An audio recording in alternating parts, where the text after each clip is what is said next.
പറഞ്ഞില്ലേ, എന്നെ കുറിച്ച് എന്റെ അടിമ എന്ത് കരുതുന്നു ഞാൻ കൊടുക്കും. നാളെ അള്ളാഹു പ്രതീക്ഷയാണ് വേണ്ടത്. നാളെ നരകത്തിന്റെ മുമ്പിൽ വെച്ചുകൊണ്ട് അള്ളാഹു ഒരുത്തന്റെ നന്മ തിന്മകൾ തൂക്കിയിട്ട് അള്ളാഹ് പറയും, നീ പൊക്കോടാ നരകത്തിന്റെ അവകാശിയ. ഓന അള്ളാഹു നരകത്തിലോട്ട് പറഞ്ഞുവിടും. ഓനാണെങ്കിൽ കുറച്ചു മുന്നോട്ട് നടക്കും, തിരിഞ്ഞ് അള്ളാഹനെ നോക്കും. വീണ്ടും മുന്നോട്ട് നടക്കും, വീണ്ടും തിരിഞ്ഞു നോക്കും. വീണ്ടും മുന്നോട്ട് നോക്കും, വീണ്ടും തിരിഞ്ഞു നോക്കും. ഓടാന്ന് പറയുന്നതിനനുസരിച്ച് ഇവൻ തിരിഞ്ഞിരിഞ്ഞു നോക്കാം. അവസാനം ഈ മനുഷ്യൻ നടന്ന് മലക്കുകൾ നരകത്തിന്റെ മുമ്പിൽ കൊണ്ടുപോയപ്പോ അള്ളാഹ് വിളിച്ചു, ഇനി വാടാ, നീ അടുത്ത് വാ. നിന്നോട് ഞാൻ പോകാൻ പറഞ്ഞാ പോയാ പോലെ, നീ എന്തിനാടാ പിന്നെയും എന്നെ തിരിഞ്ഞു നോക്കിയേ? അള്ളാഹ് ചോദിക്ക, നീ പിന്നെയും എന്തിനാ നീ തിരിഞ്ഞു നോക്കിയേ?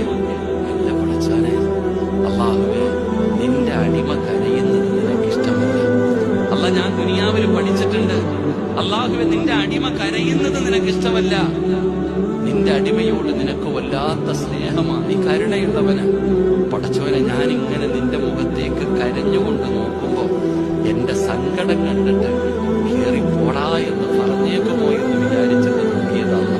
ഇങ്ങനെ എന്റെ കണ്ണുനീര് കണ്ടിട്ട്, എന്റെ സങ്കടം കണ്ടിട്ട് തിരിച്ചു കയറി സ്വർഗത്തിലേക്ക് പോടാ എന്ന് നീ പറഞ്ഞു വിടുമെന്നുള്ള പ്രതീക്ഷയെ നോക്കിയതാണ്.